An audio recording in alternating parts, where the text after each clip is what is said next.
in which the scramble for Africa in ancient time took place. And that's when the Assyrians, now called Syria, invaded under the leadership of Ashurbanipal. And that will bring us to about 714. At that time, Ethiopians were ruling Egypt and the entire Nile Valley. They were subsequently pushed out by the Africans.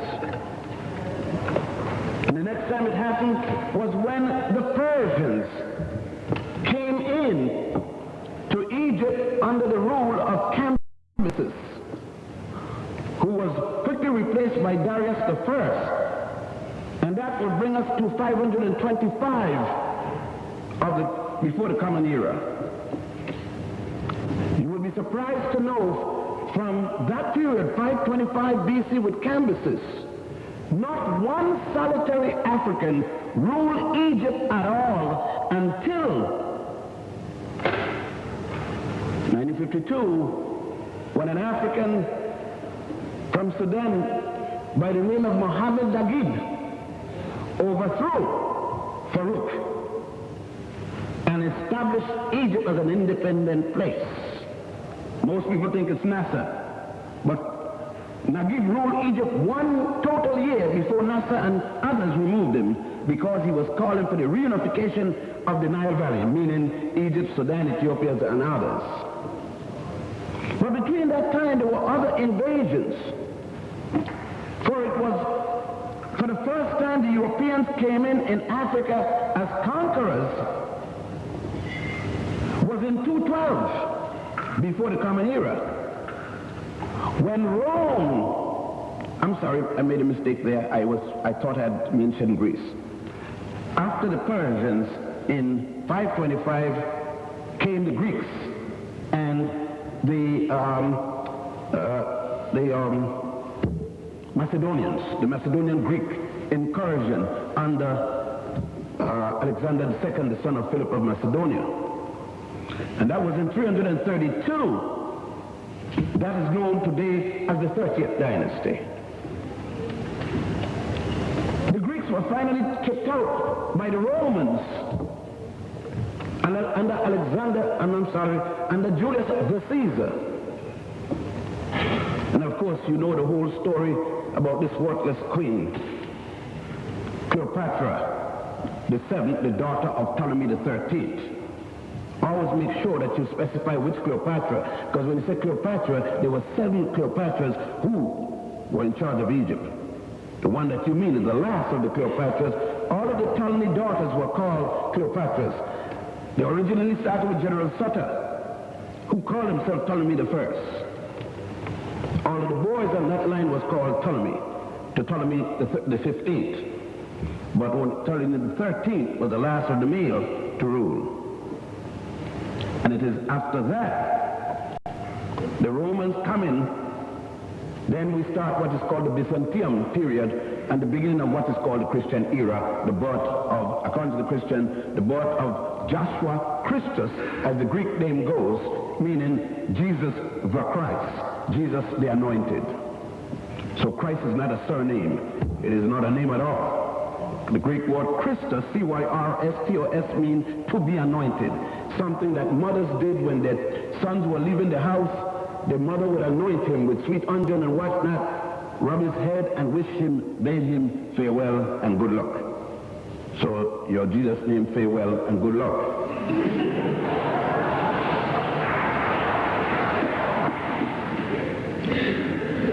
But following that, the scramble for Africa didn't stop. Because we're talking about the northeast side of Africa, but on the northwest side of Africa, after Hamilcar Barca had taken the islands around Rome and mastered the Mediterranean, then called the Great Sea or the Sea of Sights. After his ships were destroyed in a hurricane, the Romans were able to take back Sardinia and all those places.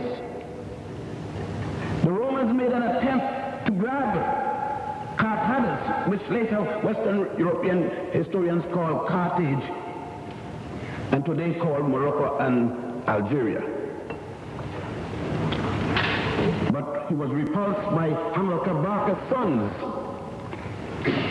Two sons, Hasdrubal Barca and Hannibal Barca. Hannibal pressed on and went across the Iberian Peninsula, now called Spain, Portugal, and southern France. Turned to the right across the Alps and down to literally what was called the Gate of Rome. There for 10 years, remaining with his troops, attacking and defeating everything that the Romans could throw against him, only to be surprised by a traitor, an African traitor, the kind that we see today.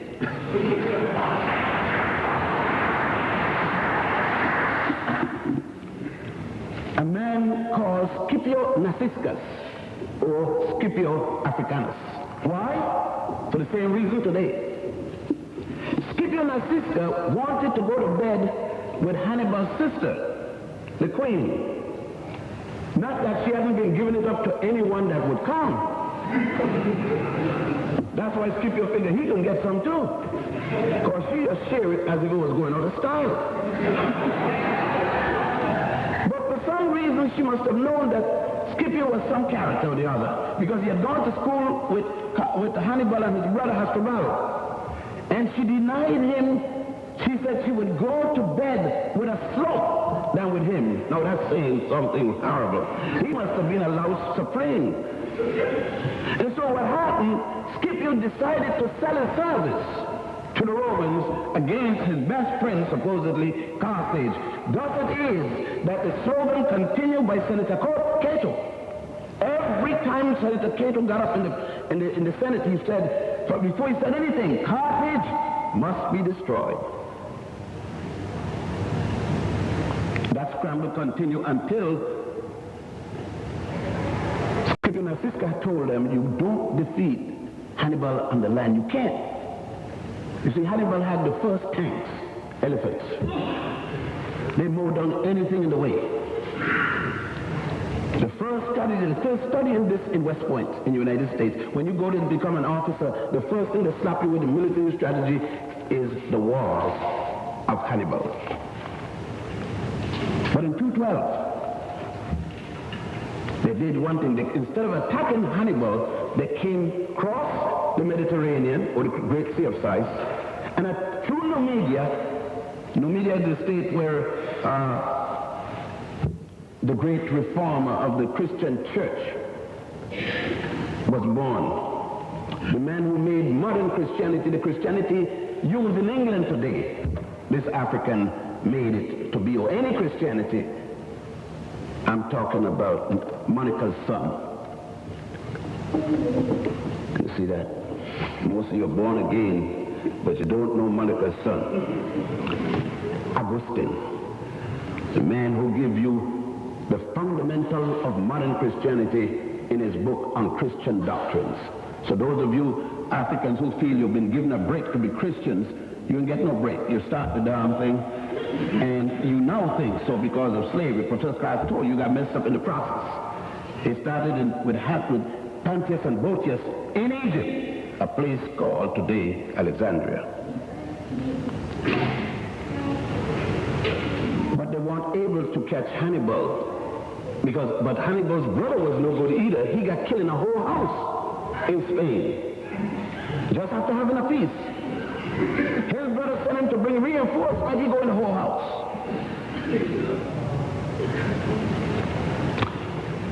Anyhow, the next scramble came with a group all the way from Germany that came all the way down France, Iberia.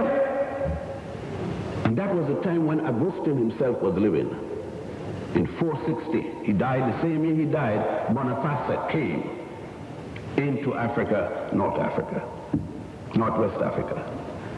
So you see, the scrambles for Africa went back for thousands of years before.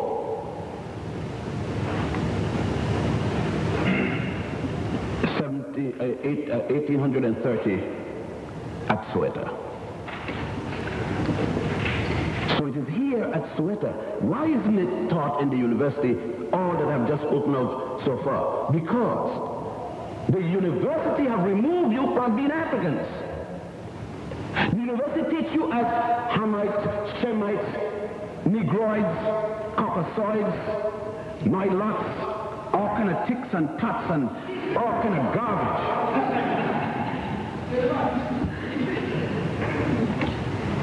And that's why they do teach you, but they teach you in names you do not understand.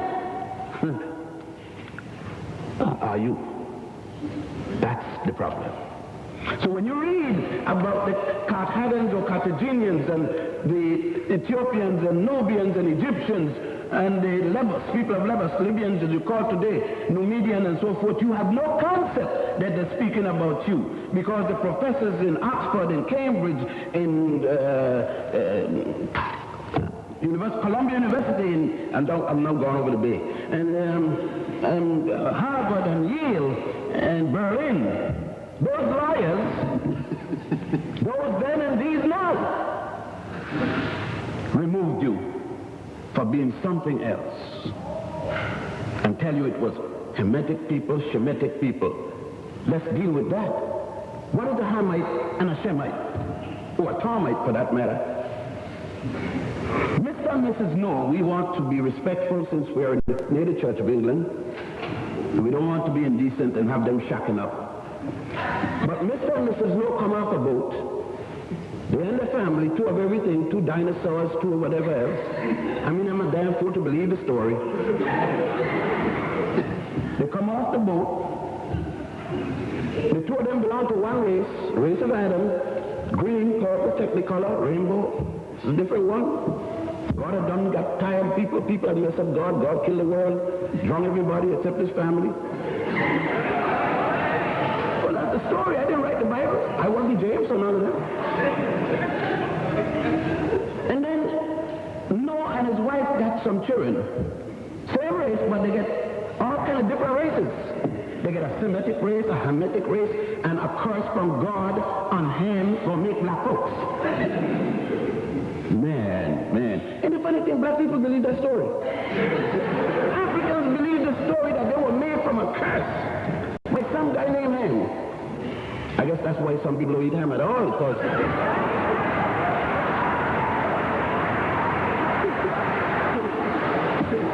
but let's go on.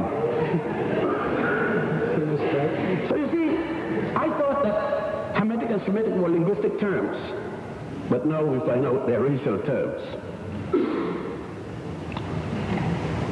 When we look to what they're teaching about now and have not tried to suppress in certain areas, we need to go to an Englishman, Sir Edward Hertford, the official historian for Queen Victoria. Now, they talk about Elsie Cutcher, and they talk about Hitler. Ain't nobody meet Victoria when it comes to be cruel. I mean, Catherine the Great was a playgirl when it comes to Victoria. So when you hear them talk about democracy and Queen Anne's Charter and Magna Carta and all those things, you know, I may not be able to get back in. That's sorry for you fellows, but the truth is the truth. But I could get in or not get in. Farrakhan couldn't get in, so I can't get in. What's the big deal? Malcolm had hell getting in, so it's a big deal. You are here. I'm not trying to get in. I'm trying to view the facts as they are. Now, Hertzett wrote for Victoria a 3-volume work called The Map of Africa by Treaty, showing all of the so-called treaties that the British supposed to have had, the French, the Dutch, and others, with Africans in what language? And the African signature is there in English. And you've never seen an Englishman before. I've never known of such a thing called the English language, yet he signs his name, an English name, such as Azinga Akum, the Emperor of Manikongo, signs in the English language. That's the man whose sister was Azinga Akum, the Queen of Matamba, who fought the Europeans for 13 long years at the head of her troops. No different to a woman by the name of Dahia, who stopped the Arabs from coming to what is today Morocco, only to give time to her sons to become Muslim to protect her people. That son became the one for whom Gibraltar is named, Gibral, and Tariq, T-A-R-I-K-H, meaning the mountain of Gibral. The Portuguese not been able to pronounce Tariq, I-K-H, changed it to Gibraltar. But that again is now, we are talking before the Pope. We're talking about 711. The Toledo agreement in which Portugal is going to get the eastern half of the world, and Spain, the western half of the world, is going to come way later. The Pope in Rome give away the world, splitting it up. Why some people got gall? I know a lot of you Catholics, I don't mean to offend you, but if it hurts you, too bad. And so watch. The scramble now continues. The slave trade started in the West in 1506 with Las Casas, Azizo, and Pope Martin. Don't forget, it's not Las Casas alone. Pope Martin V of the same Roman Catholic Church. And the bishops getting equivalent to 25 cents a head for each slave to save their soul, so that if they die across the triangular trade, they will go to heaven. You can't go to heaven without 25 cents. I mean, Jesus ain't gonna feel good unless he get his share. The bishop was saving 10% for when Jesus come one of these days.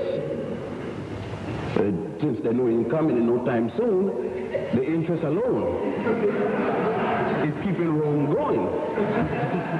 But let us continue.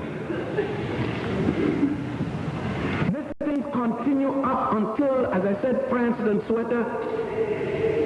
France came down, England close behind, even little Switzerland landlocked, tiny little Denmark is going to get colonies in Africa. It's a mad scramble. Europeans gone mad.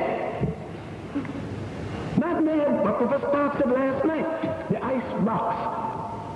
You know, England was dying from the scurvy. No lime, no lemon, no nothing. Okay? The civilizer dying from scurvy. France and the others dying from malnutrition, no food. They come out because of hunger. You got a damn thing to do with religious freedom. And they come to every place bringing God. God is called cannon and gunpowder. Designed by an African from Togo, they call Schwarzer Beholder, designed it in Germany. It's a hell of a thing. History is a bad thing. That's why they don't want you to know it. And so what happened? The same gunpowder come down with France and Germany, France, all of them. But Germany doesn't get our share because Germany is fighting France for Alsace-Lorraine. Germany beats France, takes Alsace-Lorraine, and now decided she's going to take some of the territories that other European powers and England had already taken. And of course, France and England took the lion's share. Little England, bigger than a toothpick in compared to the other countries and the continent of Africa. And so what happened? Germany started taking away the lands that our other European colleagues had already taken. And so by the time Germany grabbed Togo, Barbados, I know a lot of you from Barbados don't even know your country name, Barbados. I'm talking about Cameroon. Original name was Barbados, means shrimp river, like Cameroon still meal. The Germans call it K-A-M-E-R-U-N. The British call it Cameroon, C-A-M-E-R-O-O-N. The French call it the same way with an E at the end. But the original people call it Barbados because it is there that Necho II, the Egyptian king, came in the circumnavigation of the continent of Africa. And that was in 990 BC. There was no England, and there was no France yet. And there was no Cristobal Colon. No Cristobal Colon to sail with the Moors and know damn well that the world wasn't flat. It had nothing to do with his sailing to the west with an African pilot by the name of Pietro Alonso Nino, captain of the Santa Maria, who carried Christopher Columbus, into the Atlantic long before that lawyer who got lost. Here's a man that got lost and they got a big holiday for him. Got lost, think he going to Japan, went up in Puerto Rico and Cuba and all those places. Got fighting, got jailed for lying. He was bringing up gold back to August, but he Christianizes somebody. But all right, that's another part of history. And so, Leopold, which they had given, they called the Berlin Conference in Germany with Kaiser Wilhelm and Otto von Bismarck. The same United States that tell you that they had nothing to do with this scramble for Africa, this is the master lie of all. They started with the biggest lie that ever hit the world, George Washington, who said he'd throw $50 across the Potomac and never told a lie and cut down the cherry tree. It was the biggest lie that ever hit America then and now. He's the father of the country, though, because he defeated Honest George, the other Honest George from Germany. That's the English king who spoke no English from Germany. Elizabeth's great-great-grandfather, the son of an African boy, grandson of an African boy, Medici, Alessandro de Medici, the ruling Duke of France who started the first Renaissance. You can't trust Africans. They're some funny fellas. You got to keep them out of history. I'd like to go up and see the list of kings in Buckingham and see who they got listed there as Elizabeth's people.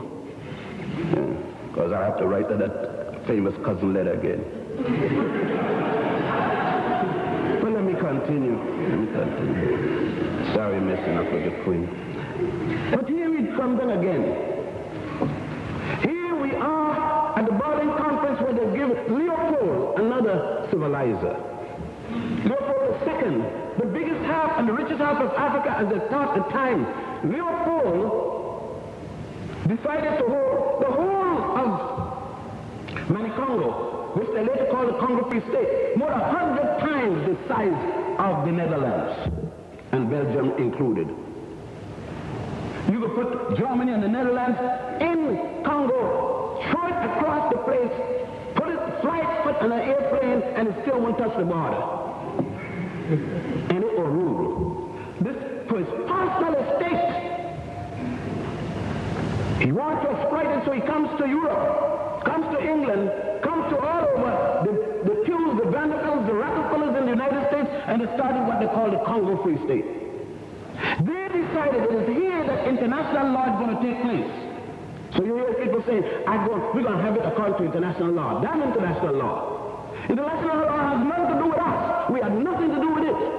There were 3 African nations existing at the time of the Berlin Conference in 1884-86. There were Haiti in the Caribbean, Liberia in West Africa, 1847, and the world's oldest nation on record, Ethiopia, on the east side of Africa. And they were not invited to the Berlin Conference. Japan was existing, China were not invited to the Berlin Conference. It was strictly England, the 12 European nations, and the United States of America. And when the United States said they had nothing to do with the partition of Africa, they're lying because the representative of the United States at the Berlin Conference was a man called Edwin Terrell, T-E-R-R-E-L-L. The representative of the Brussels Conference was a man called Henry Casson, C-A-S-S-O-N. Both of them carrying the title Minister Plenipotentiary and Ambassador Extraordinary. You can find that in the 2nd volume of Hertzler's official documents of the Berlin Conference and the Brussels Conference. Leopold, having this, they started to realize, the other powers, that Leopold had got the best part of the deal. And so they start grabbing pieces of Leopold. So Leopold called the 2nd conference at Brussels. And it's there at Brussels, the decisions that were made to start an international system of law to govern the world between England, the the 12 European colonial powers, England and the United States of America, who by this time had already made her attempt to take away Liberia, which they had supposedly started on humanitarian basis from the time of President Monroe, for whom the capital of Liberia is named, when they had established two little colonies, Maryland and Monrovia. In 1847, when the Africans who had come back from the United States decided that they had enough abuse from these people who were supposed to be bringing them into civilization again, after the United States had given two naval ships to moor down the Africans at home, those Africans who had returned had to eventually kill out the European teachers from America and establish their own independence in 1847.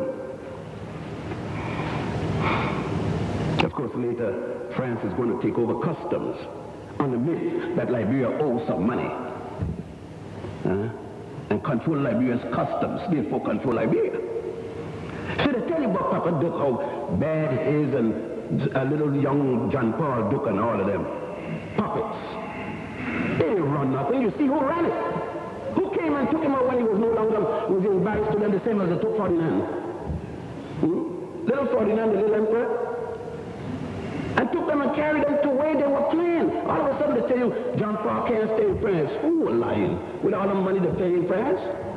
Now you find he's going to have a villa at the Riviera. Because America owned him. Whitehall owned him.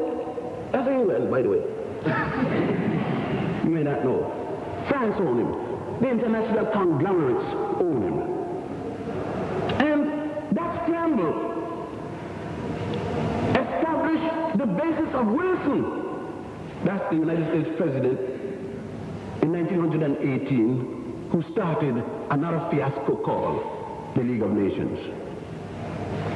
Further, after Hitler, Kaiser Wilhelm and others had realized that they were going to be left out, and they started fighting not only for Togo, not only for Cameroon, but took what is called Southwest Africa, and then went around the coast with Dr. Carl and others, and took Tanganyika. Oh, you don't know history.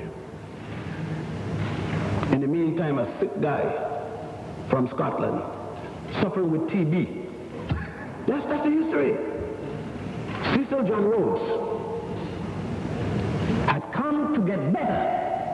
An African woman attend to him, give him all kinds of quote-unquote concoction. Witchcraft, witch doctor concoction, they call it. But it saved him. That African woman should go down in infamy for saving him.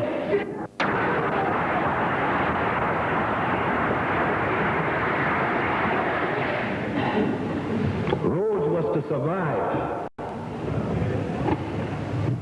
attempting to create what England wanted, the Cape to Cairo, only to be frustrated by the Ethiopians and the people of Uganda, the Bukanga Kingdom at that time, which was still together. You're talking about Holocaust? I don't bother about no Holocaust. Nobody bother with me no nonsense about no Holocaust. Because let me tell you about Holocaust with an S on the end, not a T at the end. Let me tell you about the 40 million that Dr. Jemison from Whitehall, Cecil John Rhodes, and others did to my people in South Africa. When they brought in Captain Lugard, who made Hitler look like a playboy. After Lugard was murdered, Lugard was exterminating Indians in India.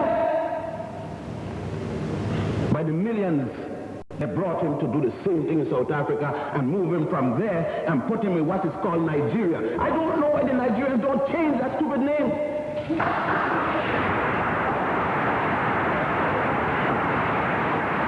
Nigeria is a name that was given by Flora Shaw, who was working for the London Times, who was the girlfriend, the harlot for Lugard. And when he told her to come there, he said, I got this colonies from Goldie. They call him chartered place at the time. That's a British excuse for humanity. And Flora Shaw said, you're always talking about this mighty Niger River. Why not call it Nigeria? And that's how it's got the name. It's about time you change it.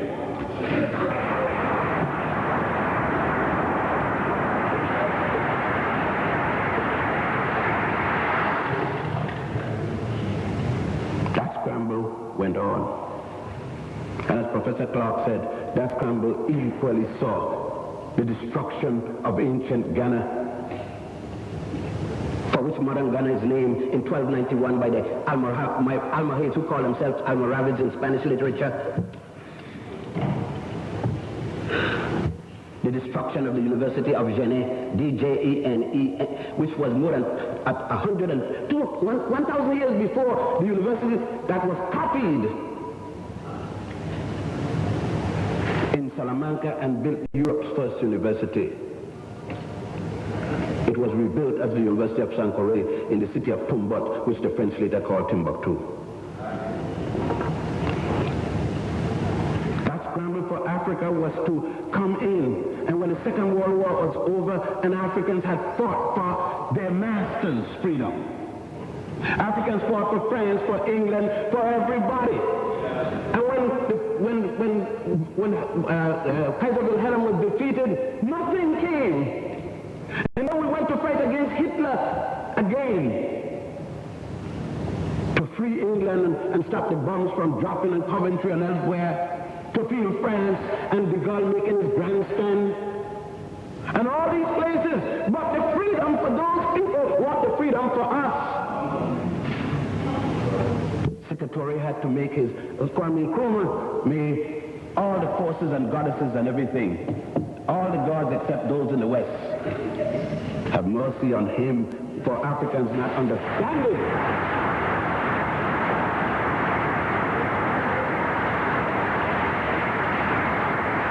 Our Savior came to us, and we left him for somebody else's Savior. Your Savior is the one who comes to remove you from slavery, not somebody else we read about. That is correct.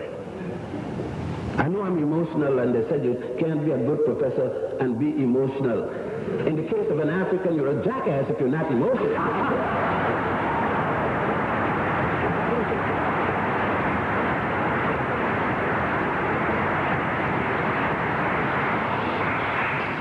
And the Congo, 25 million. Across the triangular trade, another 15 million where African women found it more respectable to give birth to a child and throw it in the water to the sharks. It was a better fate than the slave ship. And they're telling me about 8 Holocausts. And yes, I was born in Ethiopia as an Ethiopian Jew, for those of you talking about anti-Semitism. But my birth doesn't transcend my people as an African people. My religion comes after. My religion is second to my people.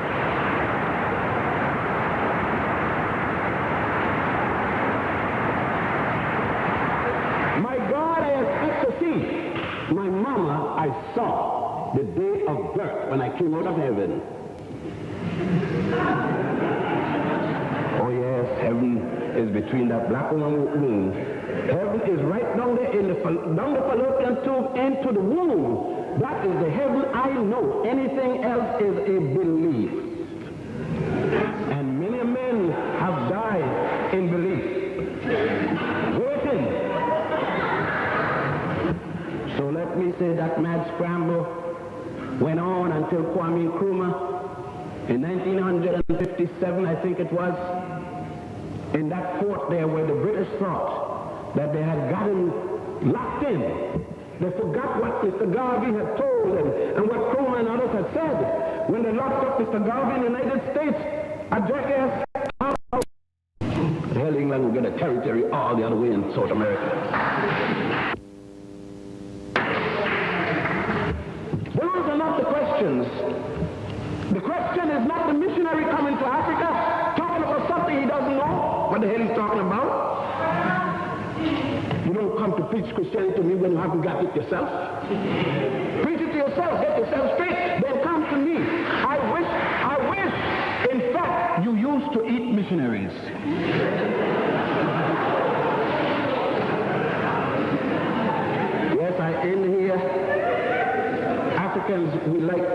Nancy stories.